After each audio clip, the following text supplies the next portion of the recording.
Look, up in the sky. It's a bird. It's a plane. Overlooked Heroes, take one. What's going on, everybody, and welcome to another episode of Overlooked Heroes. Go ahead and introduce yourself to the people out there. Man, y'all know who this is. I am James Wade. Third set, lights on. We in the building, man. Overlooked Heroes. Appreciate y'all, man. For sure, man. For sure, man. How long you been on this music run? Man, I say it's been about a decade, honestly. You know what I mean? From just kind of really starting off doing demos, really started performing in like clubs and shit, got picked up. Did a couple tours, man. I was actually on Mac Miller's first tour, so that was like super dope. So Mac Miller, I love that. Yeah, man. So it's been a blessing, man. I've definitely had a stellar career. It's always been consistent, so I just love what I do, man. So we out here. So that's what's up. That's what's up. So I seen you kind of got like a mix of different sounds. It's not just one sound. Yes, sir. R&B. Yeah, 100%. And hip hop. Yes, sir. Much. Yeah, man. Take me into the R&B side, man. When did that start coming upon? You know what, man? I'm just a fan of music in general, so I'm just naturally inspired by a lot of different things. You know what I mean? Like, I'm from Georgia, you know what I mean? But I done lived in a lot of different states as well. So it's like hip hop is like real regional. You feel me? Even R&B is like real regional, where it's like, you know, what they like in the South, they not listening to in the West predominantly. Same way, but West to North, North to South. You know what I mean? So I'm living in all these different spaces and I'm picking up these sounds and I'm just inspired by what I hear, man. I just enjoy good music. So I think it just naturally like influences my style. Okay. Grew up listening to R&B, you know what I mean? People, my folks had the soul music on at the crib, so I always had a natural appreciation for that. And honestly, in my like spare time, I listen to more R&B than I do hip hop anyway, but I'm definitely a hip hop head, so. Yeah, for sure, for sure. So how long you been in Vegas as far as like the whole Vegas atmosphere and everything? Like, yeah, King. I mean, I've lived here for 4 years. I mean, honestly, when I first hit the ground, it was just really just networking and really just trying to find my space, just really trying to see what the scene was like. Yeah. And over the past 2 years, man, I've really stepped out, been able to headline some events. I've been on some big festivals, some little cards and stuff like that. So definitely I feel like the city has, especially the last 2 years, has really embraced me, man. I'm just humbled by that because, again, I know how hard it is for like a sound to be transferable. Yeah, definitely. You feel me? So this West Coast sound. Yes, sir. Yes, sir. There's just one thing about Vegas too. It's like so many different artists is coming from so many different areas, so it's kind of starting to mix in, and it's like a big creative style out here. Yeah, it's man. Not one sound in Vegas. It's a great sound, man. I'm a huge fan of it. Like I done lived, like I said, I done been in a lot of different spots, and I just think there's a very unique sound here that hasn't really been tapped into. Yeah. And you know what I mean? If everybody really just get on this thing and collab, you know, build those communities and support one another, everybody putting their bread up and stuff like that, communities move up together, so Vegas could be the next scene, man, for real. Definitely, for sure. I believe in that as well. So as far as projects, did you drop a project in 2021? Yes, sir. Yes, sir. It was called You Are More Beautiful Than You Think. I dropped that January 29th. It's been doing extremely well. Got a video out right now. It's the title track, You Are More Beautiful Than You Think. That dropped in December. One of the bigger singles, Love, dropped back in July. So that's been getting a lot of run. A reaction just came out about that. So I'm always plugging the music, always building the catalog. Y'all can look for my new album, Go Where the Love Is. That'll be dropping actually Valentine's Day. So I'm gonna give everybody, like, you follow my music, I'm always leaving you these breadcrumbs where it's like when you pick up on it, it's like you can appreciate it and you know it's specific to this journey. Yeah. So I'm definitely gonna keep giving people like great music.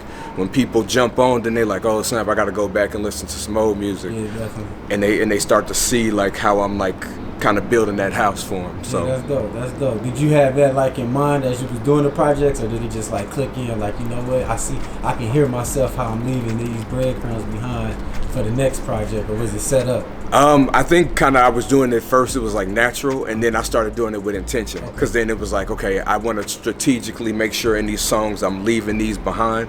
If I'm recording 16 songs, I'm giving them like similar feel. So when I, you know, bring it down to like 9 or 10 songs, then it's like, hey, whatever 9, 10 songs I pick for the album, there's still all a cohesive sound. You still hear kind of a bit from this one that gives you over to here, and you're like, oh man, that these tracks connect. So again, it's like for me, it's really important for me to do that, because when I'm doing that, then it's like if somebody's listening, they know if I say a punchline to the average person that may mean none to them, they'd be like, oh, that's kind of dope. When you really understand the context and the meaning behind it, you're like, oh snap, that's actually about the last track I heard him from, and then it has you more invested. So I'm really keen to really paying attention to those type of things. For sure. That's dope. That's a dope process for sure. Appreciate it. So, coming from Georgia, Yes, sir. give me your top 5 musicians that's coming from Georgia. That's Man. been here, you know, past, present. You know what? I gotta be real, man. Like, even when I lived in Georgia, my influences were like West Coast and like Midwest, actually. Really? Yeah, man. So it was like, even in the South, man, it wasn't popular for me to be like that. But it was like, man, I was listening to Death Row, I was listening to Bone Thugs, I was listening to Twista, I was listening to Nas, and I was listening to battle rap. Okay. You know what I mean? And those were genuinely my influences. Those were really what got me going. And then, of course, I would say Outkast and Goody Mob really set the table. But right now, like, it's a blessing, because it's like, you know, probably in the past, I don't know, I guess the last 20 years, like, the Aiden took over. Yeah, definitely. They run everything. So I do have an appreciation for like a lot of different, like JID. I love them. I love Earth Gang. I love Earth Gang, bro. T.I. always was the original, man, bro. Like, extremely underrated catalog and bars. And I think Andre 3000 is the greatest lyricist ever, honestly. So I go with him. That's a good lineup for sure for the A. Yes, sir. Well, for Georgia as a whole. Yes, sir. As well, man. So what do you got going on as far as 2022? Besides the project, you got anything else coming later on in the year? Anything else going on? Yeah. Oh, I'm sorry. No, go ahead. Sorry. Yeah, actually, man, I'm always doing, honestly, man, I'm involved in a lot of different things. I'm involved in nonprofits. I'm involved in ministry work. I'm involved in motivational speaking, so I got that going. Okay. When it comes to, like, just spreading the brand, man, I do a lot of shows, like, just across the nation. So I'm blessed to be in a position where I have these relationships that I built over time by putting the grind in and working kind of like grassroots. Yeah. And so I got shows in Nashville coming up, Atlanta, I'll be in Cleveland, Cincinnati, I'll be in Chicago. I'll be on the West Coast a lot. I'm gonna be in Seattle, I'm gonna be in Denver, Portland, LA. I'm going to end up being in Texas. It's either San Antonio or Houston right now. Okay. So these shows are like being locked in now. So I'll be doing that all 2022. I also am going to, with intention, make sure that I have another project ready by October. So Halloween time, you're going to get another project from me. I'm going to keep collabing, getting a lot of visuals out. A lot of collaboration work, and then just dropping singles as well. I'm just gonna give you a lot of great content from all different facets of my brand, and just, you know, I pray that you know what I mean, with all that exposure and with all that content, like, people continue to grasp on and rock with me. So we're gonna keep it going, man. It sounds like you got a real dope career going on. Yes, sir. Flat out. So I appreciate you being able to be blessed to do this interview with you, man. Let the people know where they can follow you and they can see everything as far as your YouTube videos, your Instagram, everything. Man, I keep everything consistent. You can find me on any platform under I Am James Wade.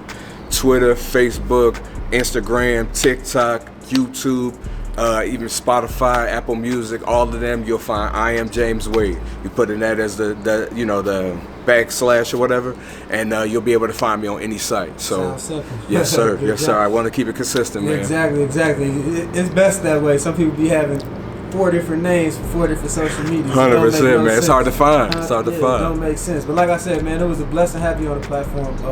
Many blessings to you and your journey as well. And other than that, man, have a great day. Man, appreciate it. Hey, big fan of the platform. Y'all keep doing what y'all do. Overlooked Heroes, man. I appreciate y'all having me. I'm humbled. Lights on.